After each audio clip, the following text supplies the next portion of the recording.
Nouvelle semaine, nouvelle édition. Mesdames et messieurs, bonsoir et bienvenue. Tout de suite dans les détails des informations de ce jour.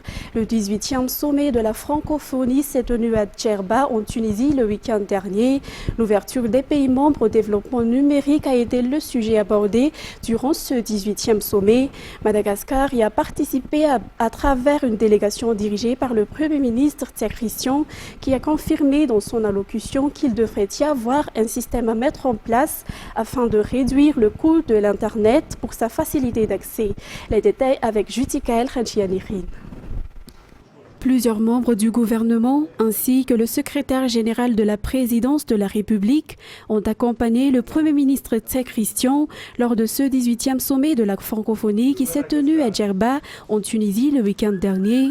Des débats ont eu lieu durant cette sommet portant le thème connectivité dans la diversité, le numérique vecteur de développement et de solidarité dans l'espace francophone. Une table ronde a eu lieu et la discussion a porté sur l'architecture informatique, une priorité pour la francophonie. C'est un thème qui reflète l'ouverture des pays membres au développement de la technologie numérique. Au cours de celle-ci, le chef du gouvernement malgache a annoncé qu'il existe un écart entre les pays membres de l'OIF dans l'utilisation de la technologie numérique, de sorte que les pays membres devraient trouver des solutions pour combler cet écart. Une des solutions qu'il a proposées est de mettre en place un système pour réduire le coût de l'Internet pour en faciliter l'accès et de trouver des solutions afin que chacun puisse bénéficier des équipements technologiques appropriés comme les téléphones portables et les ordinateurs. Le Premier ministre a également indiqué qu'il est important que l'OIF organise des événements pour promouvoir l'utilisation des appareils technologiques en langue française afin de développer une gestion informatisée dans les pays membres et surtout de renforcer les programmes éducatifs basés sur l'utilisation des appareils technologiques, notamment les ordinateurs. La 18e édition s'est clôturée hier. Lors de la cérémonie de clôture, Louise Mushikawabo a été élue secrétaire générale de l'OIF et assurera la direction du groupement pour les 4 prochaines années. Et France accueillera la 19e édition qui se tiendra en 2024. Continuons dans un autre sujet. Le nombre de postes budgétaires a été réduit si la masse salariale a augmenté. Si l'on se réfère au projet de loi de finances 2023, ce projet de loi passera demain devant l'Assemblée nationale. Les détails avec Ruth Christelle Rakoutmalal. Le nombre de postes budgétaires a été réduit de 8 402 dans la LFI 2023. En effet, alors qu'il était estimé à 17 900 dans la loi de finances rectificative 2022, il est de 9 498 dans le projet de loi de finances 2023, dont 3 488 sur concours et 6 010 par recrutement direct.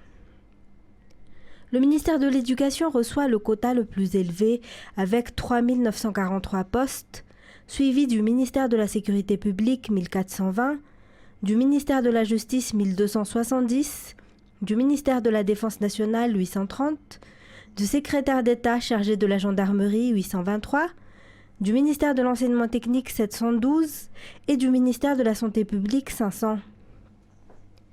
La masse salariale a connu une hausse de 11,93%, soit 386,3 milliards d'ariars par rapport à l'année dernière et est estimée à 3 626 milliards d'ariars, soit 5,1% du PIB. Les fonctionnaires peuvent donc s'attendre à une augmentation de salaire. Toutefois, le dernier mot appartient au président de la République.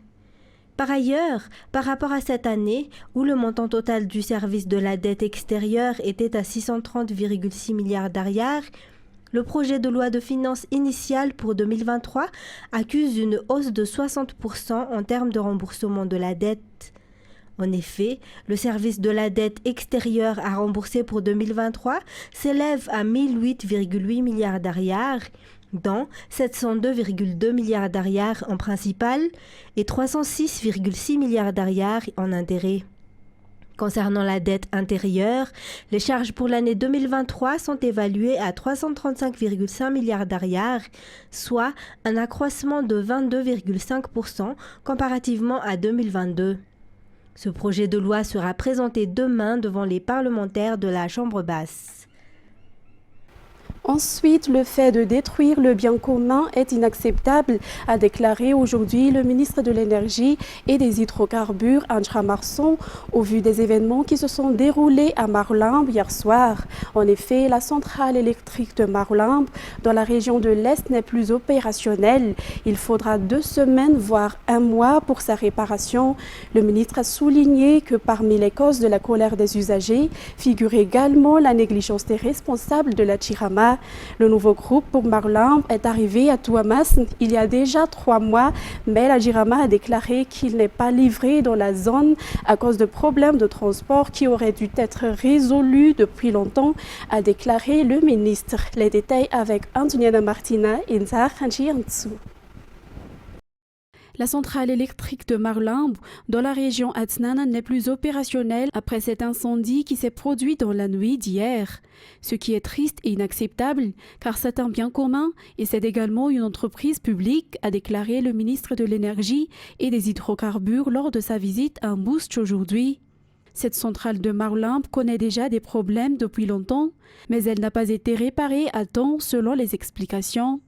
Aussi, cela fait 3 mois que le nouveau groupe pour Marolimbe est arrivé à Touamas, mais à cause de problèmes de transport, il n'a pas pu être livré selon la Chirama. Il faudra attendre 2 semaines, voire 1 mois avant que la centrale électrique de Marolimbe puisse être restaurée et opérationnelle à nouveau. D'autre part, cette localité fait partie des districts qui bénéficieront de la centrale solaire qui servira à aider la production locale qui provient de fonds publics, a déclaré aujourd'hui le ministre.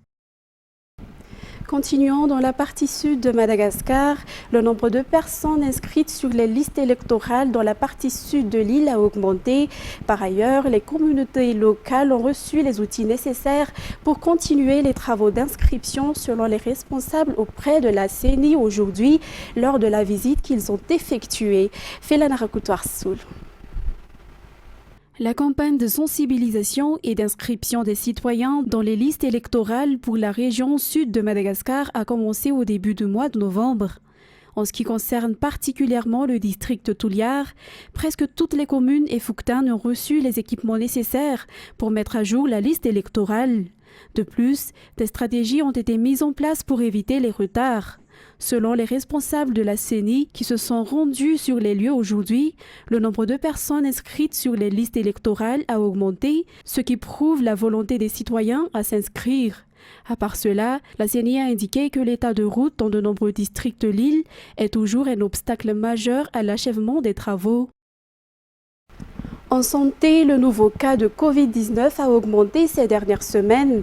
Selon le directeur de la promotion de la santé, la vaccination et le respect des mesures préventives sont les seuls moyens pour lutter contre cette épidémie. Les détails avec Radraman Anzatouf. Les nouveaux cas de Covid-19 ont doublé en une semaine.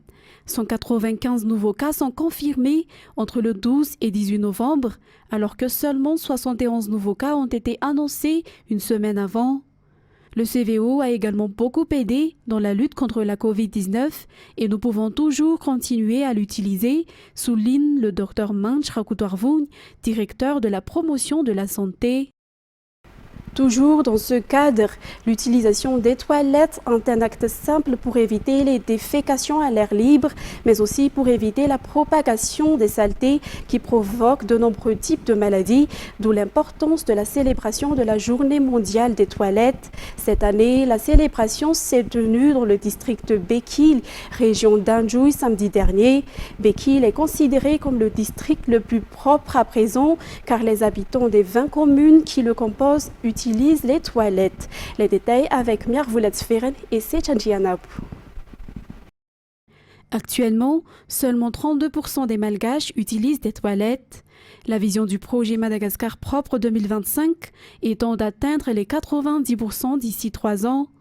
Pour la région Anjouy, la population de 55 des 58 communes qui la composent ne pratique plus de défécation à l'air libre.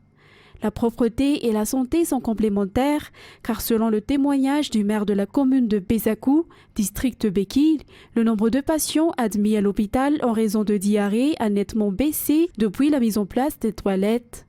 L'un des objectifs de la célébration de la Journée mondiale des toilettes, chaque 19 novembre, selon le ministre de l'Eau, de l'Assainissement et de l'Hygiène, la santé de la population fit de Vukac, car l'argent dépensé par la population et le gouvernement pour le traitement des maladies causées par la propagation des saletés devrait permettre la construction d'infrastructures. À noter que l'ONG SAI et l'UNICEF sont partenaires du ministère de l'Eau dans la sensibilisation contre la défécation à l'air libre. Parallèlement à cette célébration, la remise des prix aux lauréats des EPP et des Fouctans sur le concours de la plus belle rénovation de toilettes a eu lieu, outre la visite des villes qui utilisent désormais des toilettes.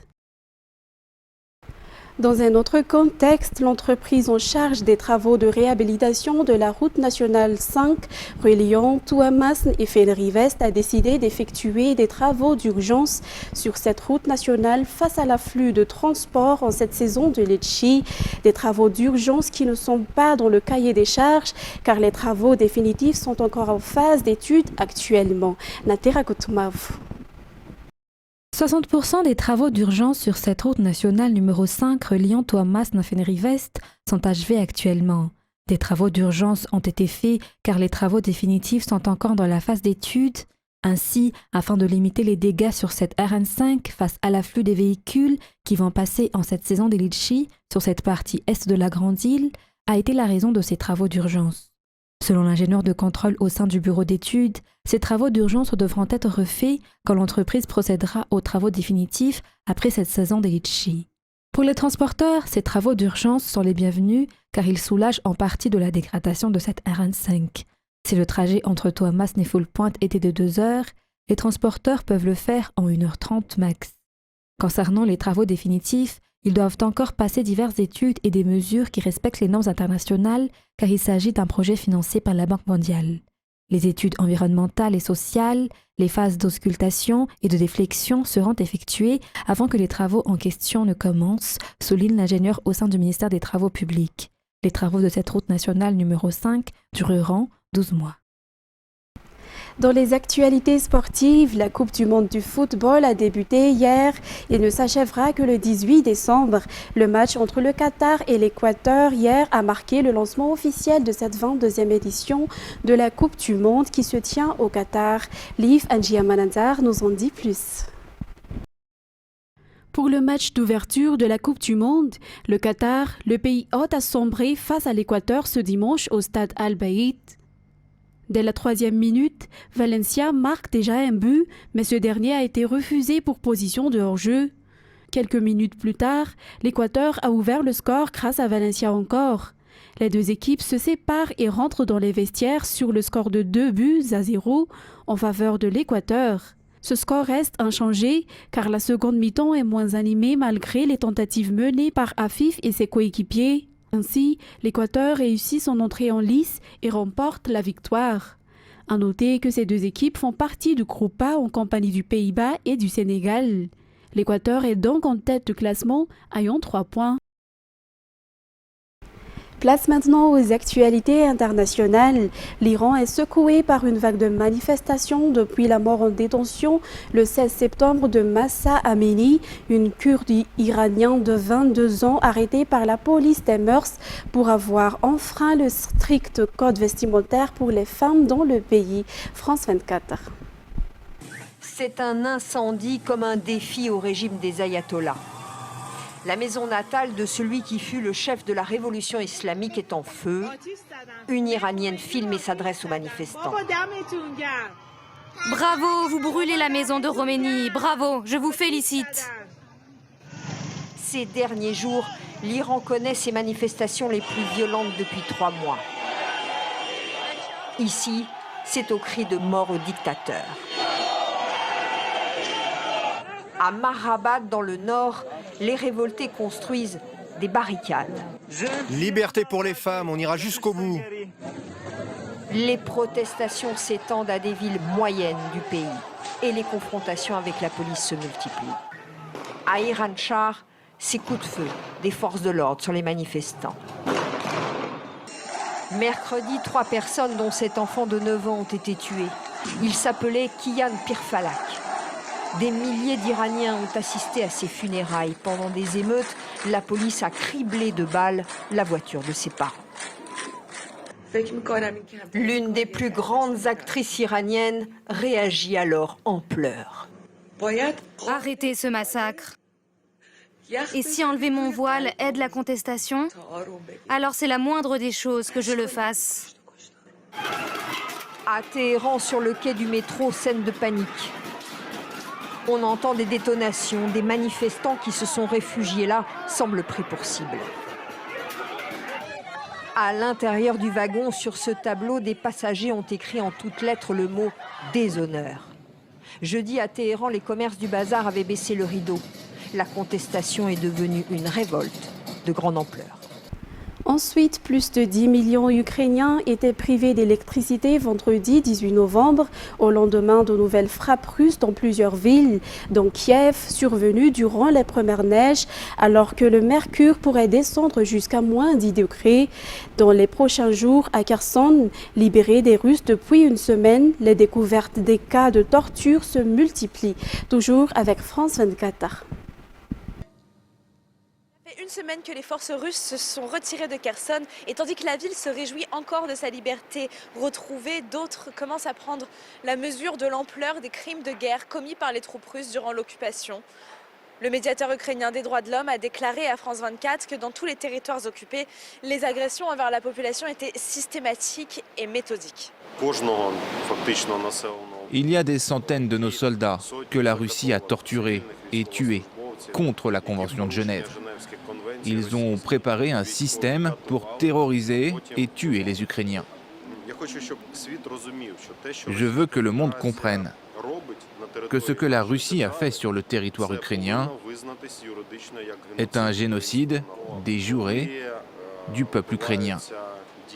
Quand ils tuent des femmes et des enfants, quand ils bombardent et tirent sur des civils, cela devrait être porté devant la Cour mondiale humanitaire. La police et les enquêteurs ukrainiens ont trouvé dans la région de Kherson des dizaines de corps montrant des signes de torture, tandis que la population nous a parlé de la terreur que semaient les troupes russes qui kidnappaient des civils de façon aléatoire ou bien qui arrêtaient toute personne montrant des signes de soutien à l'Ukraine. Les procureurs ukrainiens ont ouvert des enquêtes sur plus de 400 cas de ce qu'ils considèrent être des crimes de guerre.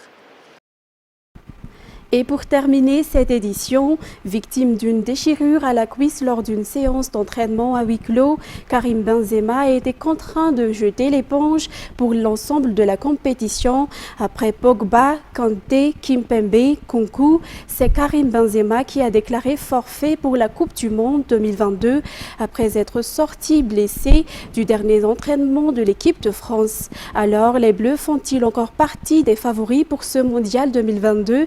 Les détails avec France 24. Coup de massue pour l'équipe de France, c'est terminé pour Karim Benzema au Qatar. L'attaquant ne jouera aucun match de la Coupe du Monde. Je suis extrêmement triste pour Karim qui avait fait de cette Coupe du Monde un objectif majeur. Malgré ce nouveau coup dur pour l'équipe de France, j'ai toute confiance en mon groupe. Nous allons tout faire pour relever l'immense défi qui nous attend. Pourtant, ce samedi, tout avait bien commencé pour le numéro 19. Pour la toute première fois à Doha, il avait pris part à l'entraînement collectif. Le joueur semblait en forme, mais il a rapidement dû quitter le terrain. En cause, une douleur au quadriceps gauche. Dans la soirée, le verdict est tombé. Il souffre d'une lésion musculaire qui nécessite une convalescence de 3 semaines. À 34 ans, Karim Benzema ne disputera probablement plus jamais de Coupe du Monde. Le Ballon d'Or 2022 a exprimé ses regrets sur Instagram.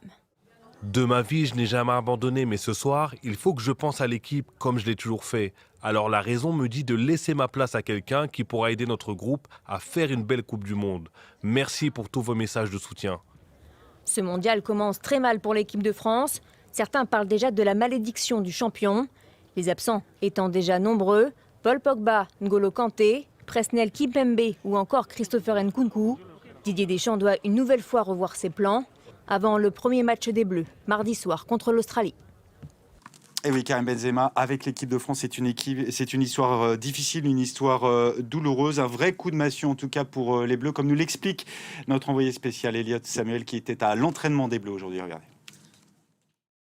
Après le choc du forfait de Karim Benzema, les Bleus étaient donc de retour à l'entraînement ce dimanche soir. Une séance d'un peu plus d'une heure, assez légère, avec quelques exercices organisés par le sélectionneur Didier Deschamps. Une séance qui s'est terminée par des jeux, de quoi montrer que la bonne humeur était toujours au rendez-vous, malgré le départ du dernier Ballon d'Or. Raphaël Varane était présent durant l'intégralité de cette séance. En revanche, Eduardo Camavinga n'a pas participé à cet entraînement. Le milieu de terrain du Real Madrid qui a été ménagé par le staff des Bleus en raison d'une gêne musculaire. Il était en revanche en conférence de presse un peu plus tôt. Eduardo Camavinga qui est revenu évidemment sur ce douloureux départ de Karim Benzema, mais pour lui, il faut désormais aller de l'avant. Écoutez.